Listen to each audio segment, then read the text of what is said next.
Doctor Babasaheb Ambedkar यांनी वंचित दलितांसाठी मानवतेचा लढा दिला. देशभरात त्यांचे पुतळे उभे आहेत. ते पुतळे प्रेरणा आणि ऊर्जा देतात. पण त्यांना पुतळ्यात शोधण्यापेक्षा त्यांचे विचार घेण्याचा प्रयत्न करा.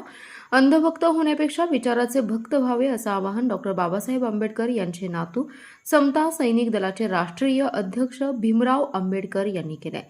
सांगलीतील एसटी स्टँड परिसरात पश्चिम महाराष्ट्रातील सर्वात मोठा डॉक्टर बाबासाहेब आंबेडकर यांच्या पूर्णाकृती पुतळा उभारण्यात आलाय. याचं लोकार्पण डॉक्टर भीमराव आंबेडकर यांच्या हस्ते करण्यात आलं. यावेळी आयोजित कार्यक्रमात ते मार्गदर्शन करत होते.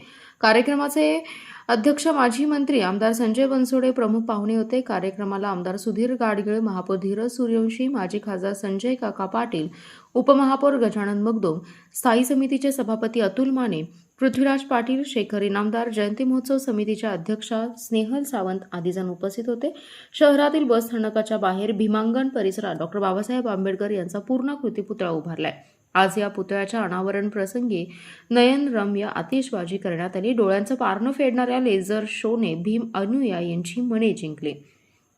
भीमराव आंबेडकर पुढे म्हणाले, डॉक्टर बाबासाहेब आंबेडकर यांचं कार्य मोठं होतं. देशभरात त्यांचे पुतळा उभा राहिलेत. त्याची गणना केली तर वर्ल्ड रेकॉर्ड बनेल. सांगलीत देखील पुतळा उभा राहिलाय. हा पुतळा बाबासाहेबांचे विचार, ऊर्जा आणि प्रेरणा देईल. याच विचारावर आता पिढी चालेल. देश नव्हे तर जगात डॉक्टर बाबासाहेब आंबेडकर यांचे विचार पोहोचले आहेत.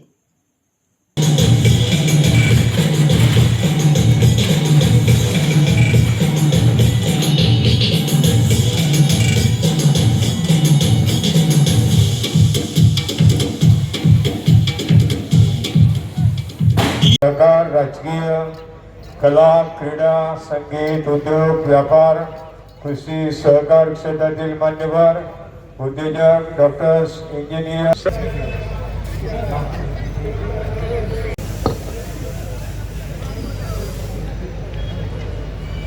धन्यवाद आहे. सर्वांनी उभे राहा. एक सार्वभौम समाजवादी धर्मनिरपेक्ष गणराज्य घडविण्याचा सर्व नागरिकास सामाजिक, आर्थिक व राजनैतिक न्याय, विचार, श्रद्धा व उपासना याचे स्वातंत्र्य, दर्जाची व संधीची समानता अंगीकृत व अधिनियमित करून स्वतः अर्पण करत आहोत.